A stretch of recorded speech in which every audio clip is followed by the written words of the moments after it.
الوطنية العريقة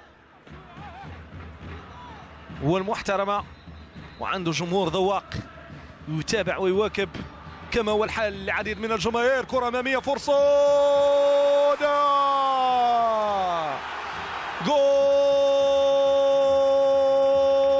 الجماهير. محسن متولي من خط الوسط، جميله الاعاده هنا الانزال بالرجل اليمنى والتمريره بالمقاس لمن لفيفيان مابيدي، يدخل وهو الكره مؤكدا على بدايه اهداف مباراه اليوم. وهنا جاء الهدف الاول الدقيقه 23.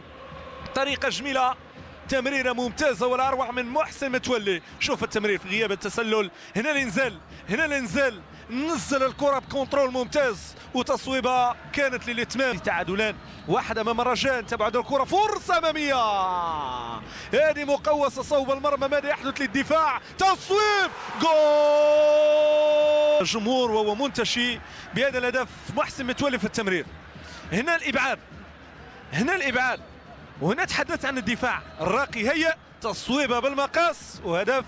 اكيد انه مهم، اكيد انه قوي. شوف الطريقه، انزال بشكل ممتاز، اختيار الزاويه، تصويبه برجل يسرى، ما لمساتش اي لاعب، ما لمساتش اي لاعب من جانب الرجاء.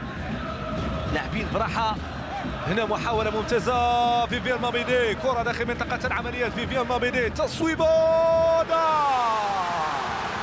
هدف ياسين الصالحي الجوله الاولى، واكد ذلك من خلال الاهداف.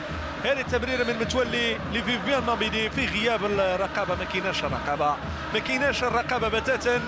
محسن متولي في التمرير، فيفيان مابيدي في الاستلام، ثم هو الاخر في التمرير في المكان المناسب. تاتي التصويبه بهذه الطريقه، ياسين الصالحي، كره تطمت بحد المدافع، كره ملعوبه الان، الراقي يجور، يجور، كرة أمامية، فرصة داخل منطقة العمليات، ضربة جزاء يقول الحكم. اللقطة كرة ملعوبة كانت بهذا الشكل داخل منطقة العمليات، كان محاصر بين لاعبان لبنان. محسن يجور بتقنياته المعروفة دائما، داخل جوج ديال اللاعبين، تابعوا من زاوية أخرى، بالتالي الحكم يعلن عن ضربة جزاء عند رحيم اليعقوبي.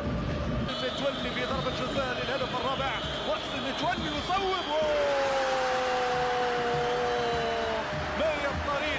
مقابله فريق النادي الفرنسي. يشوف الكره باللمسه، الحارس جاء الكره في جهه، وبالتالي الحضاصني لم يتمكن من قراءه هذه الكره بالشكل الجيد. رابع اهداف هذه المواجهه الرجاويين، والنصر الرجاوي، كره ممتازه بالراس، صالحي من خامس. محسن متولي في التمرير، صالحي في الاستخلاص ووضع الكرة في الشباك. هدفي هذا هو التغيير الذي سيكون في رقعة الملعب. نتابعوا كرة ملعوبة من ياسين الصالحي، راسية ممتازة، يتمكن من تسجيل